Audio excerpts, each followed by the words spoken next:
అందరికీ నమస్కారం అండి.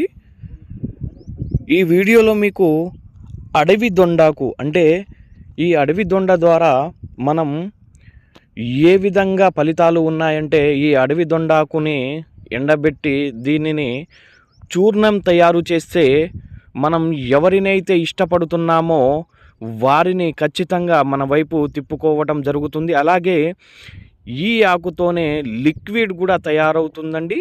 ఈ లిక్విడ్ని మనం వేరే వాళ్ళ మీద అంటే మనం మనసు పడుతున్న వారు అయినా సరే, ఇంట్లో భార్యాభర్తలైనా సరే, ప్రేమించుకొని విడిపోయిన వారైనా సరే, అలాగే మనం ఎవరి మీదైనా సరే వ్యామోహం పెంచుకుంటే వాళ్ళు మన వైపు తిప్పుకోవాలి అనుకుంటే ఈ లిక్విడ్ని చాలా సులువుగా మీరు వారిపై ప్రయోగించవచ్చు. అయితే దీనిని తాగే దాంట్లో అంటే చాయ్‌లో గానీ, కాఫీలో గానీ, జ్యూస్‌లో గానీ, కూల్ డ్రింక్స్‌లో గానీ, అలాగే తన శరీర భాగాలకు అంటే